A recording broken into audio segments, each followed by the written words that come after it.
Welcome to In Session Taking Back Control.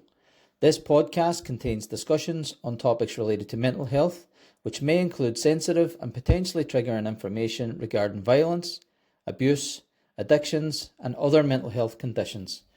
The experiences shared by our guests are personal and represent their individual perspectives. They have voluntarily agreed to share their stories with the aim of fostering understanding and awareness. The content of this podcast is intended for informational and educational purposes only and should not be considered professional advice. It is not a substitute for seeking professional help, diagnosis, or treatment. Always consult a qualified mental health professional for any concerns or questions related to your health and well-being. Listener discretion is advised. If you find any content distressing, we encourage you to pause the episode and seek support from a trusted individual or a mental health professional. Thank you for listening to In Session Taking Back Control, and we hope that the conversations that we share contribute to a deeper understanding of mental health.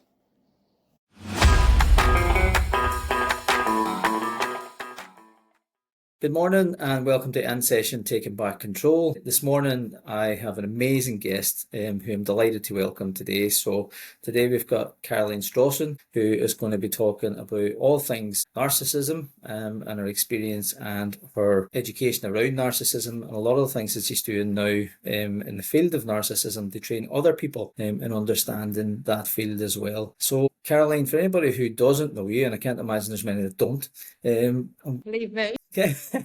I'm going to do my Cilla Black routine. So what's your name and what do you do? Tell us a wee bit about you. No, we're showing our age now, aren't we? Because I I can know. totally go back and picture the music and everything else from Blind Date. The blind date stuff. What is Look at this? those old fogies talking about that. What are they on about? Tea checking who Cilla Black is. I know. Well, firstly, thank you so much for having me. I really appreciate it. And yeah, for anyone who doesn't know me, obviously, my name is Caroline, and I work really specializing with trauma and narcissism in particular. Domestic abuse, narcissistic abuse is a form of domestic abuse, but it's very subtle, it's very silent. I really talk about that sort of no visible bruises type of thing. I didn't realize I'd been in an abusive relationship. Around really to give me credibility to talk about this subject. It's two things, really. One, I have experienced it myself, and I didn't realize that there was this particular side of domestic abuse where a narcissist can perpetrate some of the most horrific things, but without physical violence. And it actually caused me to totally retrain in what I was doing. I used to be a podiatrist. That was what my profession was. And as I realized I'd been in this abusive marriage, and, when I came out of my marriage, I had my house repossessed. I was suffering with PTSD, depression, anxiety, self-harm, panic attacks. And yet I was desperately trying to be the best mum I could to our two children because he moved away. So I was really, really struggling, and I really felt at rock bottom. And I didn't know why, because in my mind, I thought, the only thing wrong in our relationship, I knew something wasn't really right, but I thought there was this kind of serial adulterer. That was kind of the phrase I would give. Yeah. Not realizing actually that over a period of time and used repeatedly is a form of psychological and emotional abuse. And as I was seeing a counsellor and a psychotherapist at the time, one of them told me to actually go and Google at the time narcissistic sociopath. That's what they actually told me to go and Google. And when I started to look at this, it was like light bulb after light bulb. I said, this is him. But there was this, I've been in an abusive relationship. What, me? Because again, I thought, no, I would never be in something like that. Oh no, someone cheated, that's it, they're out. If they do this to me, that's it, they're out. But over time, my confidence had literally been chipped away, and I'd been totally gaslit. There was emotional abuse, psychological, financial, all of these silent abuses that I didn't know existed. I had never been taught these in a intimate partner relationship. So as I was then trying to heal, and I was seeing a counselor, I saw a psychotherapist, and whilst in the moment, it really, really helped me as such, I was so triggered. I was so emotional that I felt like a failure, and I felt really ashamed. And when I lost my home in April 2013, I hit 40 that year as well. And I thought, what is my life? It's just going downhill. He's had the best years of my life, all of this kind of thing. And I realized what I was trying wasn't working for me. And I know it works for many, many people, but it wasn't working for me. And this is when I really dipped into understanding more about the nervous system, the somatic side of healing, the kind of, really working from a bottom up perspective, not just a top down. So I retrained. I literally retrained. And, this is the work that I do now. A lot of the work I do is around the somatic side of things, the nervous system. And also I've got a postgrad in positive psychology. I like integrating sort of the trauma-informed piece with the positive psychology. So really it's twofold now. My own personal experience of being in a marriage with a covert narcissist, and also now being trained. When I talk about narcissism, I don't medicalize it either. I don't talk about it from a diagnostic narcissistic personality disorder element, because it's very flawed, that diagnosis. I talk about it from a behavior perspective, a traits perspective, so that an individual knows they won't take any ownership, they'll always blame you, and there's nothing you can do to actually cure how they are with you. And that's really important for a survivor in that scenario. Yeah. And so, just as you finished off there, that was a really good point as well, that the evidence would show that there really isn't a cure in that sense for a narcissist. I do. I find that really sad, because I know, and I get this sometimes when people comment on my social media, you can't say that, they're still a human being. And I know they are. And I really feel compassionate, because narcissists aren't born, they are created from childhood trauma. That doesn't mean all parents are bad, and that's if you have a narcissistic child, you're a bad parent. It's all about interpretation and perception as a child. And there are certain things that can often happen in childhood that can maybe lead to a child becoming an adult narcissist. But there is no cure. We know from a research, this isn't just me saying it because I'm being cruel about a certain type of person. We know that from an evidence standpoint. There is certain medications that can help turn the volume down on their abusive behavior, but never to the extent that they are capable of having a healthy relationship. And that's the key thing. Do you want to be in a relationship where it isn't healthy and you're always going to be feeling on edge, or like you're walking on eggshells? Deserves to be in a loving, happy, healthy relationship if they want to be. And I think that's the key thing. The people that are more likely to be the magnets to narcissists are the ones who are the fixers, the rescuers, the people pleasers, want to make a difference, but they see then other people's behavior as a reflection of them. So when I was in the relationship, if anything went bad in the relationship, I always thought it was my fault. I always wanted to fix it. I wanted to please all the time, which is like a magnet to a narcissist, because they dropped the bomb and I'd be trying to clear it up, and it was like my fault that the bomb had dropped. And that's how those narcissistic relationships come about. But I'd never been taught any of that. I hadn't really been taught what a healthy relationship was. And I certainly hadn't been taught what a psychologically, emotionally abusive or a financially abusive relationship looked like. I'd never been taught that. And do you think that's something that we really need to be educating, not just females as well? Because I think there also needs to be an understanding that I think sometimes when we think of the word narcissist, and whether this is to do with the media or movies, we think of a male, but we also need to understand that there are female narcissists as well. So narcissists can come in many formats, and it's not gender specific. We do know from a historical perspective, and this is kind of, I suppose, the patriarchy over the last, centuries, there is a higher prevalence of men being narcissists, but that also comes with its issues. And we have to also understand why. Men have been thought they're the hunter-gatherer. They are the ones who need to act a certain way and not any other way. So there's issues on both sides with all of that. But absolutely, men or women or whomever, I see a lot of same-sex relationships where one is a narcissist too. So it doesn't just mean we know from a domestic abuse perspective, the perpetrator is higher with men. It is more of a problem where men are perpetrators. But equally, on the other side of that, it's probably not accurate data to say it's sort of 85% plus are male perpetrators, because of obviously centuries of how we are expected men to cope. There's probably a lot of men out there in abusive relationships that stay silent. So those figures aren't necessarily accurate. And I think this is where we need to understand it's always on an individual basis, and we shouldn't be having sides necessarily. It's about what is a healthy relationship. How do we teach what that is? How do we teach people's worthiness to know if a relationship isn't going to work? How long do we stay in that relationship, and what are the red flags of those relationships? Because we all understand if we've been punched or slapped, that's not good. People still stay in those relationships because they feel it's unsafe to leave, but we all kind of know that that's not right. We have this real problem in our society where we judge others. If I say something to someone about maybe psychological, emotional abuse, it's almost like, where's the evidence of that? It's almost like I have to justify the abuse that I've endured because there's no evidence. And if you went and asked the perpetrator or the narcissist in that, they're going to deny it. And they will also act a certain way publicly too than they do privately. This makes it really, really challenging for people who feel judged, and then they isolate themselves, which is exactly what the narcissist wants anyway. They want you to isolate yourself from friends and family so they can gain that control over you. Yeah. And you gave some really clear indicators there of some of the behaviours that might play out in a narcissistic relationship. But just to kind of delve into that a wee bit more, because I think for me, when I've been reflecting on, and there's that part of me as a psychotherapist that you very rarely will get a narcissist who will come to therapy. And if they do, they come because they've been asked to come. Exactly. They're not coming It's because having a purpose somewhere. Absolutely. They're smarter than you. They don't need to be there. So I suppose for me, there's that thought of when we think about behaviour, because the word narcissist is used quite often now and quite freeing as well. And there needs to be that education around, actually, we're using the word narcissist whenever it doesn't apply to people. And we're probably using the word, we're not using the word narcissist whenever it does apply to people. Totally. So if you could, just to delve into it a wee bit more, so thinking about narcissistic relationship, what are some of the indicators that you think people need to be aware of?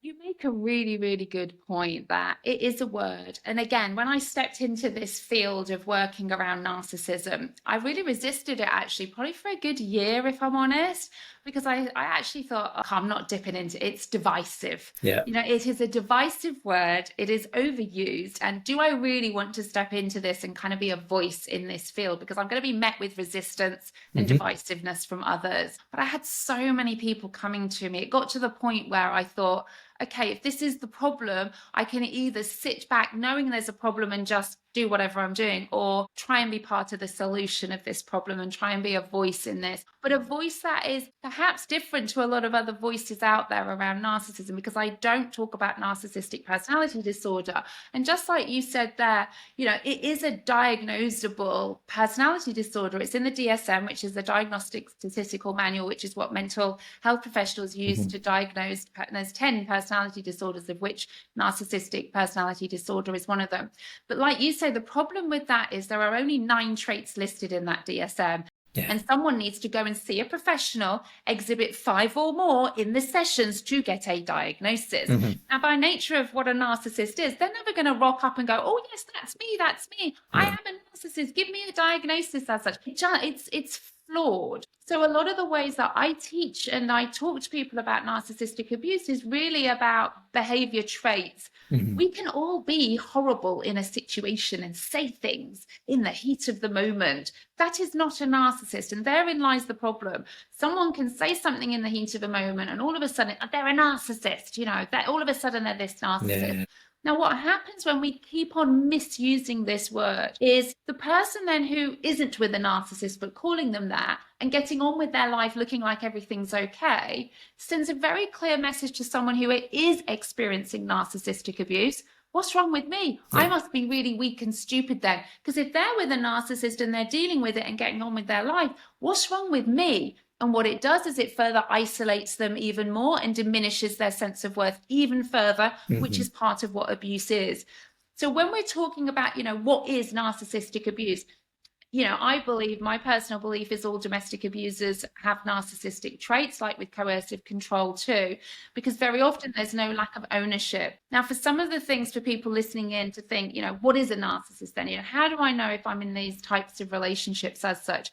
It's really about eroding your sense of worth. It's about chipping away. And it can happen in all different aspects of your life. So there's different tactics that narcissists will use. So they can use something called gaslighting. So gaslighting is when something has happened and you might be questioning them about that.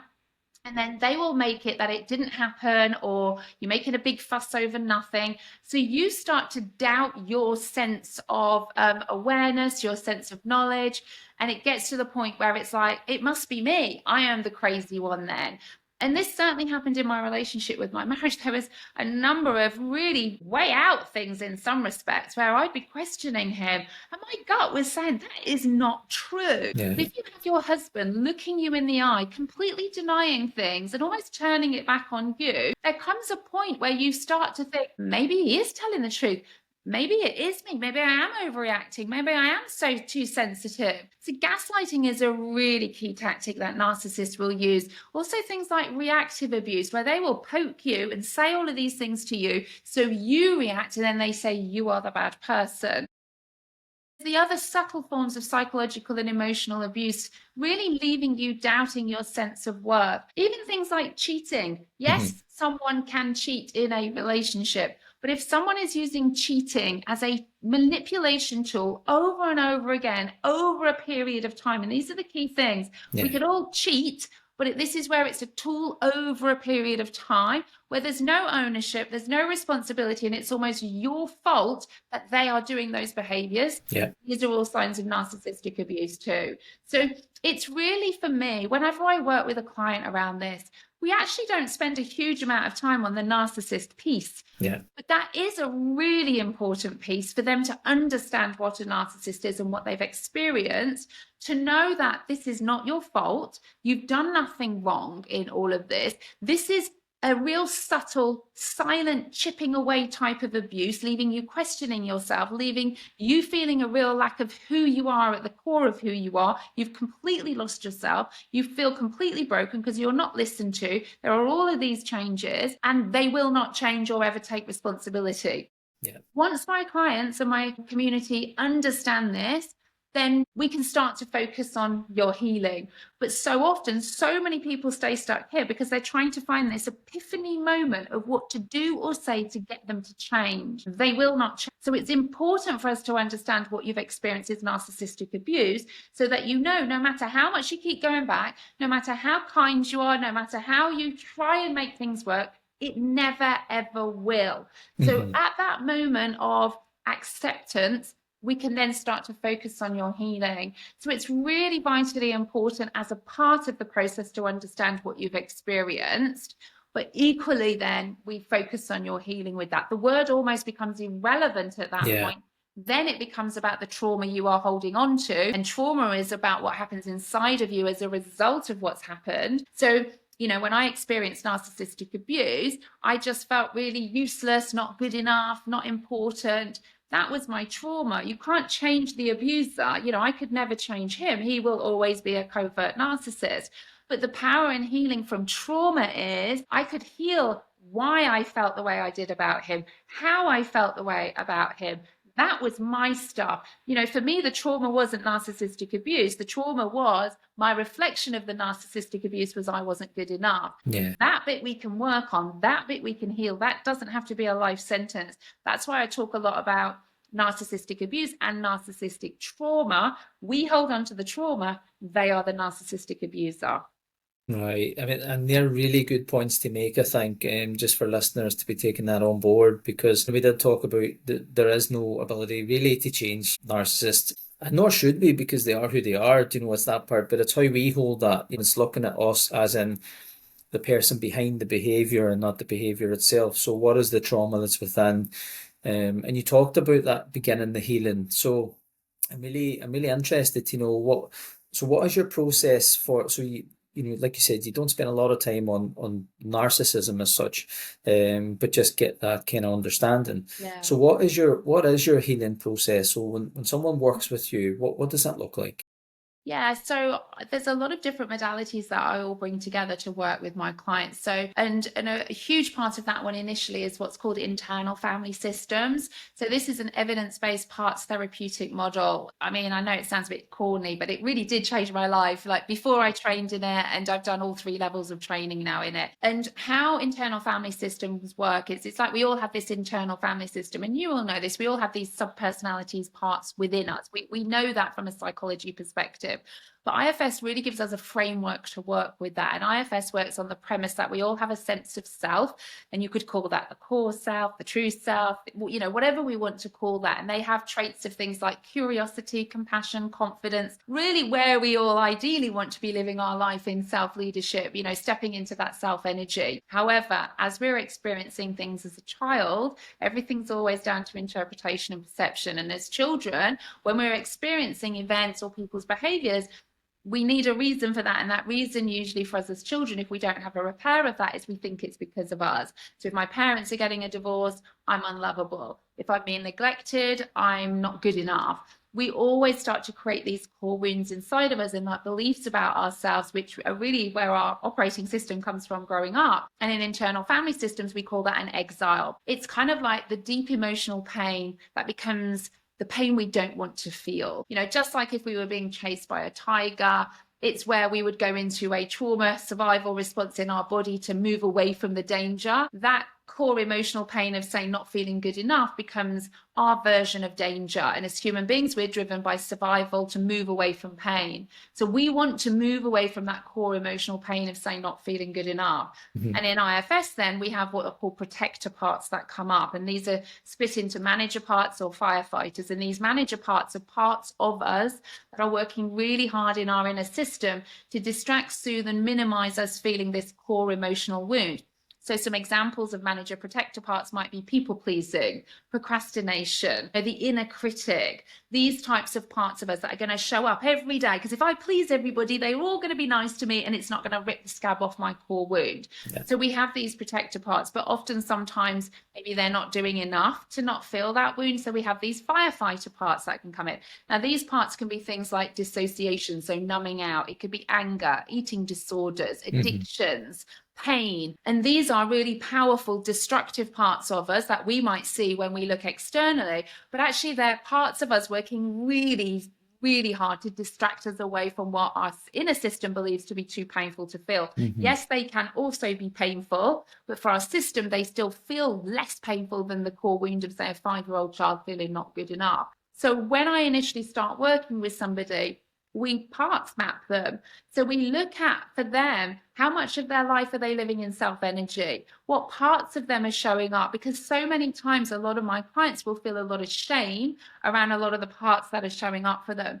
And there are no bad parts of anybody. You know, if someone's drinking a bottle of wine a day, or they're spending, you know, lots of money on Amazon all the time, or emotional eating and that, we can feel a lot of shame around that and think, you know, why am I doing that? We can't simply think our way to stop.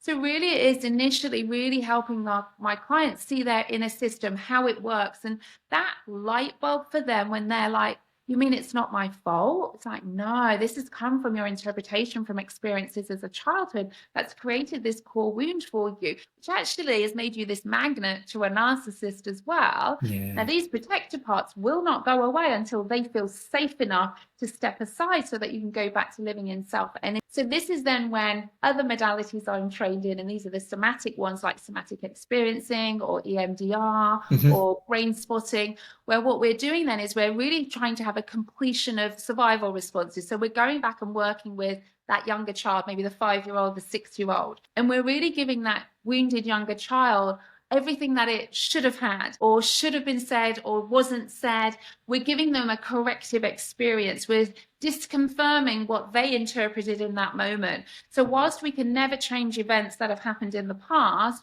we can change the somatic memory that is associated with their perception of those events. So even though we know as adults, we can look back and go, I know that wasn't my fault. I know that was my parents and everything else. Unless we really dive deep and have this completion of survival responses, those parts aren't protecting you as the adult you are today. They're protecting a stuck, really wounded younger part of you. So we work together slowly in what's called a titrated way, slowly to have this completion. And with that, we might have to, you know, look at the freeze response. One of the key things that a lot of people find very difficult is our nervous system works on a hierarchy. So, you know, we have where we feel safe and connected, we have fight, flight, and then we have freeze.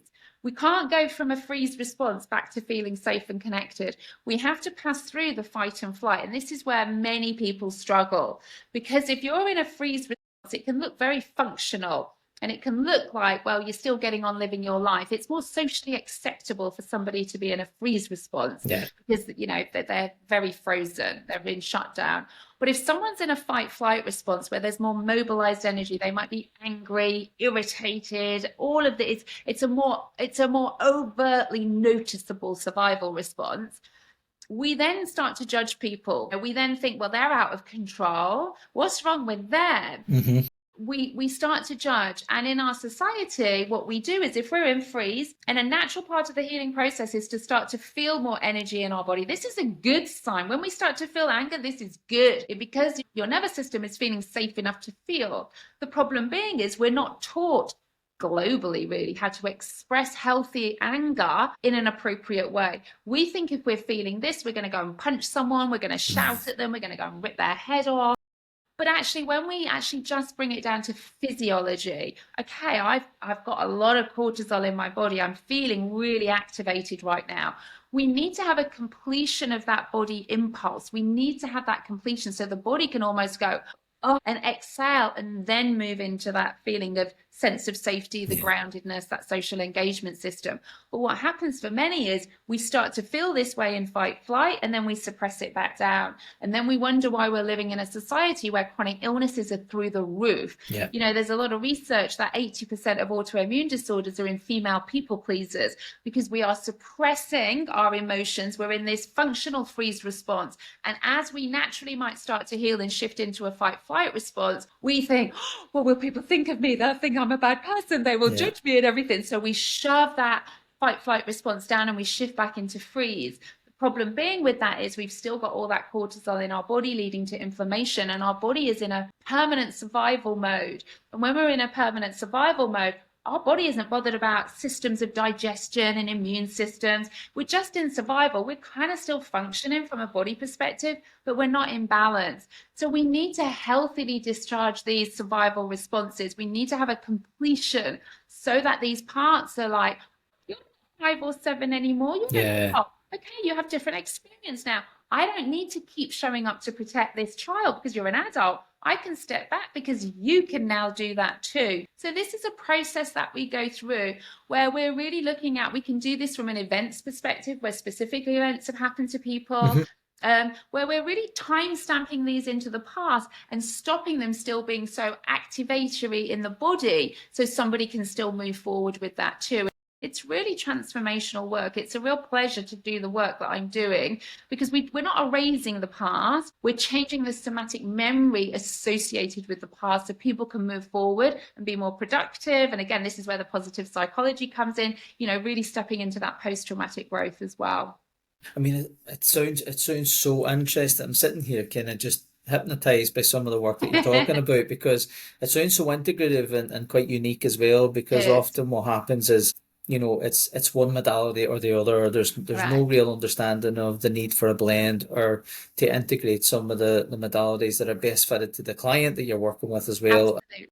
And trying to, what I find often happens is people will try to shoehorn the client into their modality rather than finding the thing and the multitude of modalities that fits them. But that's down to the practitioner as well. Absolutely. To continually develop their practice. 100%. And I think this is why I'm so passionate about nervous system education as well, and everybody being trauma informed and really understanding the nervous system, and, you know, why I created my coaching certification and qualification around this, because, you know, everybody, I believe, should have this knowledge, whether they're in this work or not, because it makes such a big difference. You know, if I had £1 for every time someone said to me, why are we not taught this in school? If only I knew this, it would make so much shame about how we feel the way we do. We stop judging people purely for their behavior, but asking, well, what's happened to them for that behavior? Doesn't mean we're excusing people's behavior. It just means we have a sense of understanding that they're behaving like that, not because of me, but actually because of what's happened to them in the past. And I think that psych education piece is a really important part, I believe, when I work with my clients, because that work isn't just when I'm working with them. They'll know that then for the rest of their life. They will know when they start to feel a part coming up, maybe 5 years down the line. Okay, that's not me. I need to get curious. This part is coming up because it's triggered something inside of me. And I think one of the key things which is really hard, I think, for us to do as human beings, is really taking responsibility for our own healing. You know, all healing is self-healing. And so often in our society, we're looking for others to make us feel better, fix me, rescue me, change your behavior so I feel better. Now, that doesn't mean we're excusing other people's behavior. Absolutely not. But at all times now, never used to be like this. I did used to blame everybody else. But now I think, okay, why do I feel like this when they act like that? It's my ownership of that, because I can't control what anybody else does. So it's really important that when I take ownership of how I feel, the power comes back into my hands and I get to choose how I feel. Now, that's been a long journey, and it's always an ongoing journey as well, you know, but I gave my power away so much. It was about everybody else. If only they changed how they were with me, if only they changed what they said, then I would feel okay.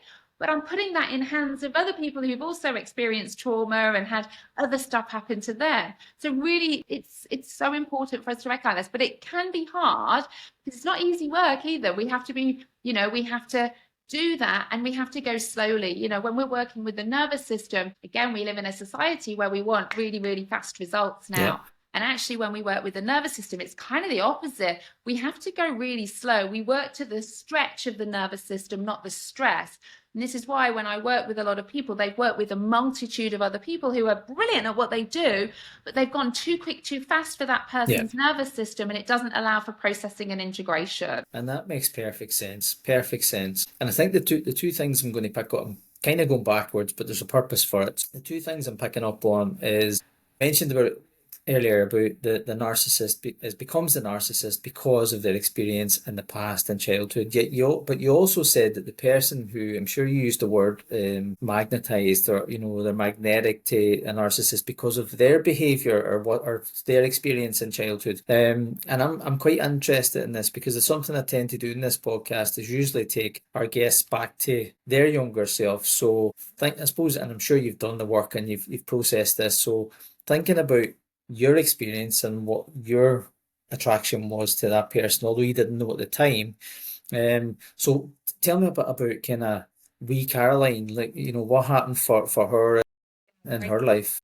Yeah, and this is again why IFS really helped me understand this, because again, when we look at either myself as the, you know, victim in that narcissistic relationship as opposed to the narcissist, we all start off with that self. You know, the narcissist and say myself, we are all born with that sense of self. Then we experience things in our childhood, which creates these exiled wounds. And then the protector parts come up to protect us from feeling that core wound, to parts that showed up. So I had a highly codependent mother. My mother's sense of worth came from being a mother, which came from her childhood. Her only sense of worth was, I'm being a great mom. Now, as the youngest of three daughters, that felt an incredible responsibility on me to almost still stay quite young. So my mum had a role that she had still a younger daughter, even though I was like 20 or 30 years old, you know, that I was giving my mum still a sense of worth. So I was a good person for doing that. And of course, my mum, you know, was very loving. You know, she was just, if I think about my mum now, sadly, she passed away in 2009, the most loving woman you would ever meet, literally. But in some respects, overly so too, because actually that kept me locked in a sense of being young and needing my mum to make decisions and things like that too. Contradictory to that was my father. So my father was very unemotional, no praise, no I love yous, very big man, you know, 6'3", very, you know, if he shouted, it was scary. So me then experiencing, say, going through school, and I was a very good student, you know, and I'd get straight A's and I'd get my report home, I wouldn't get any praise from my father. Now, my reflection of that and interpretation was, I need to do more. I'm not good enough. So as a child, you know, it was, I'm not good enough. I need to do more. Of course, as an adult, I could look back and think, I was like the perfect daughter doing all of these things.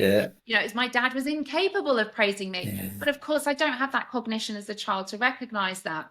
So if we think about this from an IFS perspective, there I am, born as my sense of self. I'm then doing all of these things that I think are really good as a daughter, and my dad's not praising me, creates a wound inside of me. I'm not good enough. So my protector parts that would come up to try and distract away from my wound, and very much so as a child, high achieving part of me, perfectionist part of me, people-pleasing part of me. So my protector parts as a child were very much that. They shifted as I got older into anger, dissociation, emotional eating, drinking too much, overspending. But all of these parts were coming up all of the time because my core wound had been formed primarily from my father as such, of not feeling good enough. Now, conversely, if you think about a narcissist in that scenario, you know, they're born, sense of self, whatever environment they're in, they could be a golden child where, you know, which might sound like a good thing to be as a kid, but actually it's a hard position and role to have, because you then learn that your worth is transactional, it's conditional on something too. And what we find, the narcissist protector parts then become things like anger, gaslighting, manipulation, coercive control. So same thing, self. And then we've got exile, but the protector parts for both, mine become very much more, I'm going to make other people feel a certain way. I'm going to give. Whereas a narcissist are very much take. Mine are very reactionary to environments. And, you know, so you could almost call, we both have, as me as a codependent at that point, someone who has a lack of self, you know, my collection of protector parts that have come up, you know, you could call me a codependent then, okay? Because they're more reactionary like this, more people pleasing, all things like this. The narcissist one, you could say this collection of their protector parts, this is how I see it and how I teach it.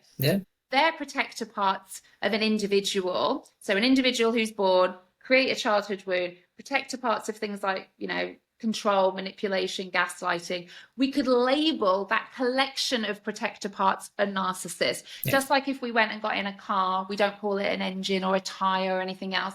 You know, a car in our mind is a collection of parts, tires, engine, doors, steering wheel. That's how I see a narcissist, a collection of these abusive protector parts still, because they're a deeply wounded individual. The problem being with a narcissist is their protector parts become their false sense of self. My protector parts, where I can recognize that it's come from childhood, I can take some ownership of that. I'm open to exploration.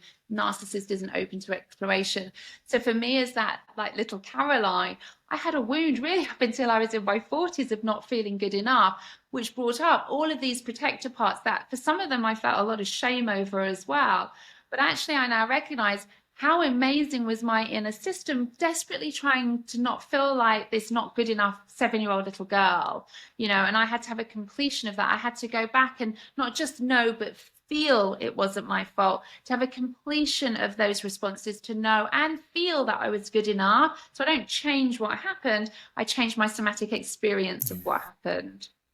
Yeah, and I think the way you described it there, I think it'd be quite important for listeners to hear that, because it's that description of, and it takes away that blame and shame, to give that understanding of, you know, you've got that, and what you described there was that secure attachment as well, where you have people, you know, the golden child, and they're loved and they're cared for.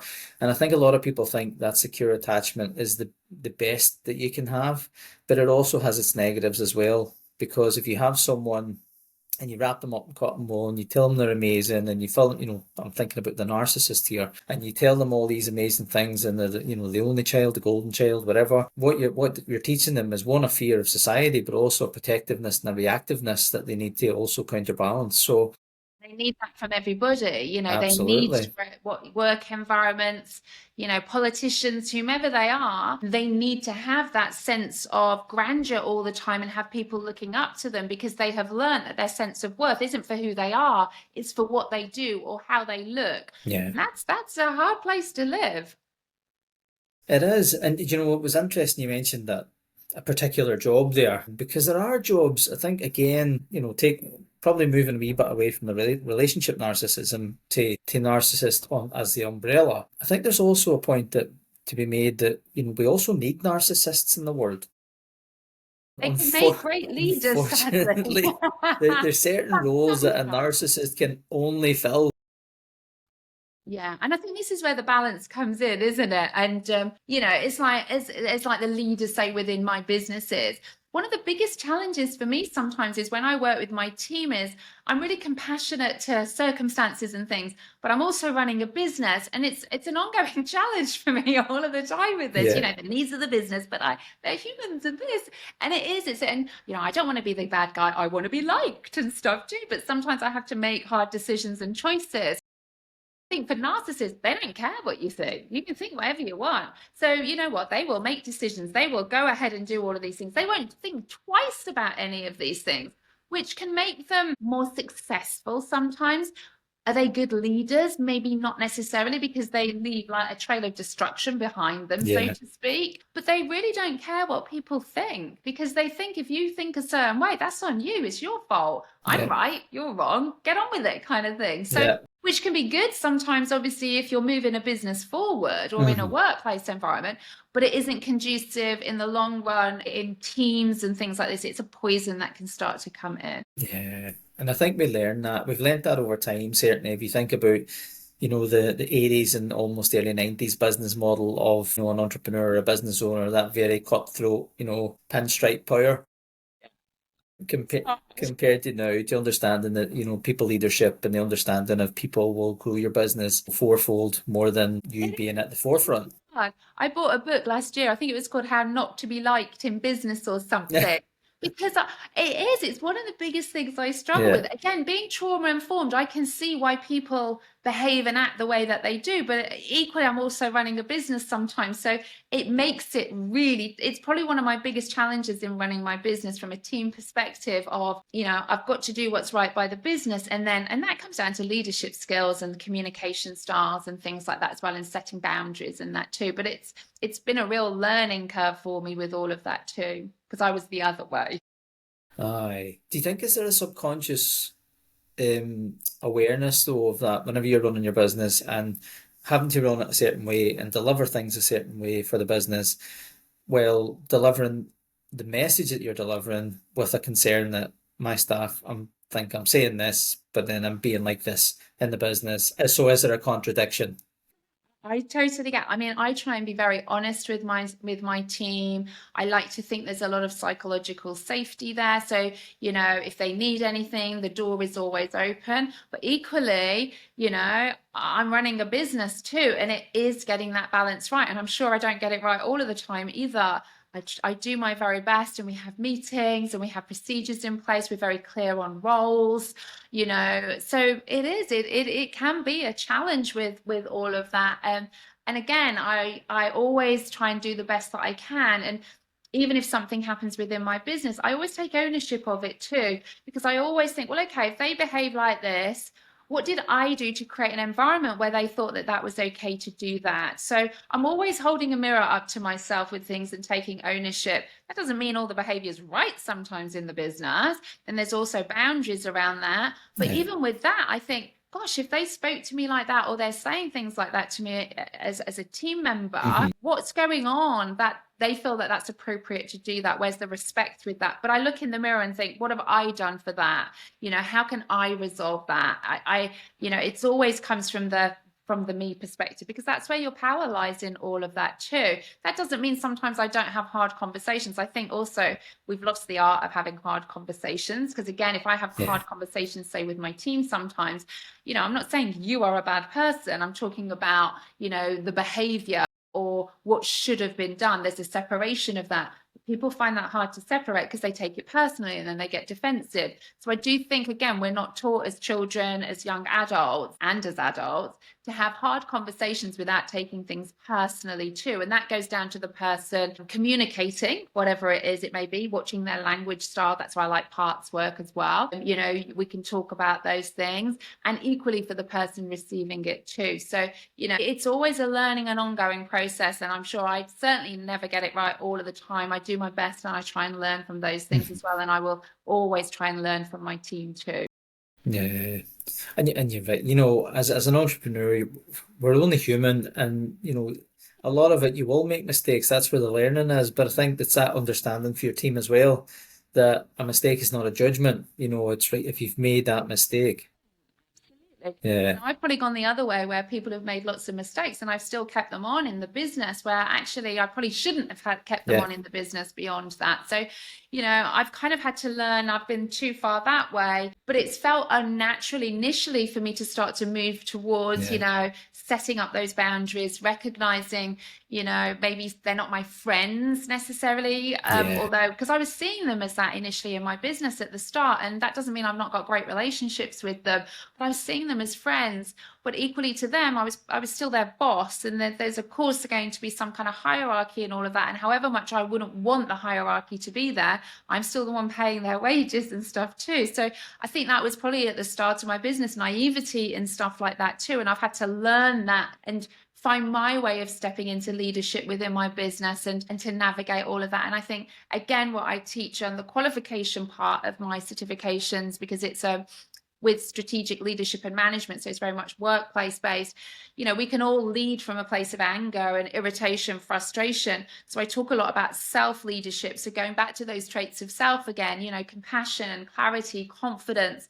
We don't just want to lead, we want to lead from ourselves, where we are focused, because if we're leading from a place of anger, we're not going to get the best out of our team. We might be classified as the leader in the business, but we're not going to get the best out of our team. Productivity is going to go down. Profitability is going to go down.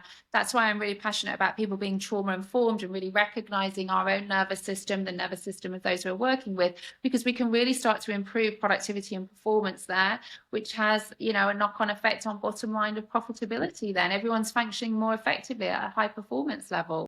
Absolutely.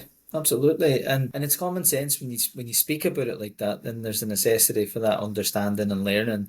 So just for more detail, tell me, because I think you're a busy lady, so I think you've got 3 businesses. But so tell me about your course that you do and the other work that you're doing as well, because I'm really interested on that. So again, my business has really naturally evolved over the years. So I started out doing one-to-ones with people, then group programs and online programs. So I do leverage a lot on social media as well, because I can reach more people with this work and help them understand. But what I found was, as people were starting to heal themselves, they also had a bigger purpose. They also wanted to help people. And so I created an ICF and CPD accredited somatic trauma informed coaching certification. And you can do that as a standalone, or you can also specialize in narcissism as well. So there's an add-on unit that you can have. But it's very much based around understanding the nervous system, looking at attachment, adverse childhood experiences, hearts work. It's very IFS informed as well. So it's really integrating a lot of the stuff that I've spoken about today, integrating that into an accreditation. It's ICF and CPD accredited. But we also realize that coaching is an unregulated profession. Anybody can call themselves a coach. So having had a medical background, I like to have good standards of academics and education and stuff. And again, I realized that there was a real gap, particularly in the workplace. So I work with CMI, so the Chartered Management Institute, and they're the only chartered management institute as well. Again, I always do my research and try and find the best out there to work with, so that we know we're getting a really high standard. So I created a somatic trauma informed coaching and leadership qualification. It's a level 7. It's the only one in the world in strategic management and leadership, but it really looks at integrating trauma-informed practice into the workplace from a strategic management and leadership perspective. So people can just take the ICF and CPD part, or they can have a 12-module level 7. It's intense work, but the results that people get bringing this work into their workplace, it's phenomenal, because it changes everything. My belief is, you can go and train and be a leadership coach. You can go and train and be an executive coach. But have this as everybody should have this as that foundation, because it just elevates everything within that too. Then as we started to have people coming through and qualifying, some of them are brilliant coaches, but they have no clue how to run a business. They don't know how to start. So that's when I actually started my franchise last year as part of the mental wellbeing company, where people then go through the training, and we also give them all the tools to build their business. So they get a whole tech system, which is called Coach Funnel, which I own as a white label tech system. They get workshops to take into schools and workplaces. They get workbooks to use with clients. We've literally just about to launch a mental health first aid practitioner program as well that people can do. But it's not just, I always say it's the next generation stuff of this. It's not just what we've been taught from the years ago. This is integrating the nervous system stuff. This is kind of what we need to know about all of this, not just a tick box as such, really relatable to who we are. So we can really take this into the workplace, and we can really make a difference to environments where, absenteeism is through the roof as such, so really want to help and support that. So yes, I have all of my kind of healing stuff, one-to-ones. Then I've got my school where we're teaching people, to be really, really great coaches. And I like to think the support is insane. There's so much live support with them, learning about coaching, learning about all of these things. And then if they want a bit more hand holding on building their business, then they can come into the franchise as well. And, you know, they all kind of feed into each other, but they're all standalone businesses in their own as well. That's so interesting. And in your course that you deliver, just for more detail for anybody that's listening, is it a face-to-face course? Is it done online? Is it recorded? So with all of the modules are drip fed. So you get a personal tutor immediately on startup. You get access to Q&As every single week live. Some of them are with me, some of them are with my team. I do a healing Q&A because I get it, even though we're training, we're a human being, we've still got stuff. So people can come on and have like a 20-minute one-to-one with me, but I use it as a teaching opportunity for people that are watching. We do every month, we have 2.5 hours training of foundations of coaching. So if people have a passion to work with people around trauma-informed coaching, but they feel, well, I've never coached before, we'll support you with that too. We have an ICF coach mentor as well that comes in around core competencies. There's so much live support for people as well. We have a community group, a membership area. And this isn't just whilst you're going through the program. You know, once you're in our community, you're in. You know, you're part of that. So you could finish the program, you can still join the Q&As every week if you want to. You know, you've got lifetime access to everything. Everything's recorded. You've got access to all of it. So we really like to think that we see it as like an ongoing form of supervision in some way, that there's always opportunities to come on a Q&A, ask me about a client, ask me about the course, ask me about business if they want as well, ask me about the healing side of things, and then we get guest experts in. So you've always got this opportunity to be met wherever you are at. You know, sometimes having that personal tutor is a really good anchor point for people because, you know, people have this passion that they want to do this, but they have no clue where to start. Then we have other existing coaches, you know, psychologists, psychotherapists who know that the trauma-informed piece might have been missing in training. And they do that and implement it into their work too. You get worksheets, workbooks to use with clients, you know, all of the IFS-informed elements. So it really is comprehensive for people. And we call it the healing certification because it's embodied education. We don't just teach it and there you go, take it out. We literally embody what we're learning too. And the light bulb moments we all have personally as we're going through the program, that's always beautiful to see as well. That sounds amazing, and I've no doubt there will be massive uptake on that. So just for anybody listening, how do they get access to that course? Where do they go? So just drop me an email at hello@carolinestrawson.com and, you know, I can send links to whichever one they might be interested in. They can have a look. They can book a call with my team to discuss anything that they want's got to be the right decision for them, you know, but it's a great, if you've never coached before, it's great as an add-on to a coach. It's great for, you know, healthcare professionals as well. It just elevates us as a human being with our knowledge, our sense of our self-leadership in our own rights with whatever and we even have some people doing it just because they're interested in it and want to learn it. They don't even want to be a coach, they just want to learn this stuff for themselves. So wherever you are at, we'll meet you there and we'll support you every step of the way. Amazing.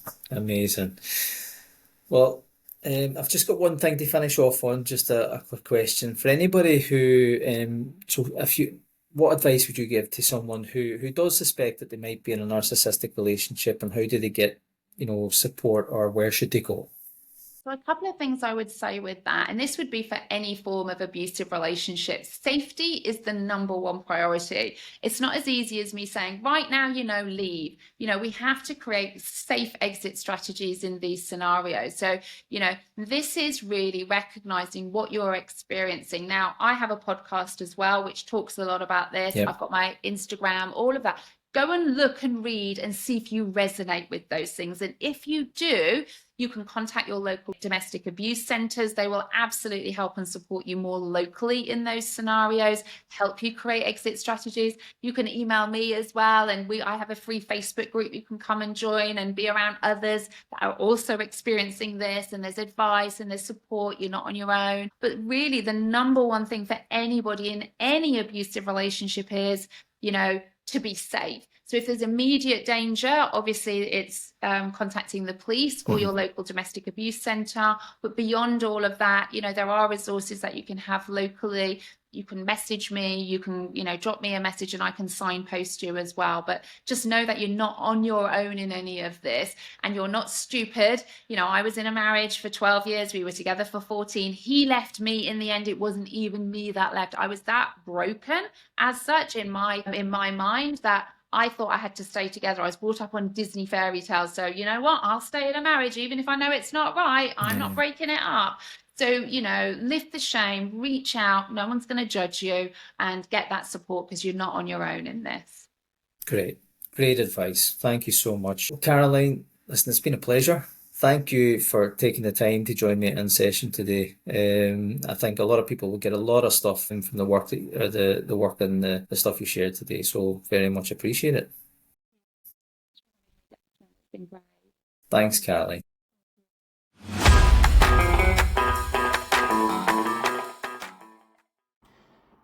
Thank you for joining us on this episode of In Session Taking Back Control. If you enjoyed this episode, please subscribe, leave a review, and share it with anyone who might benefit from our discussions.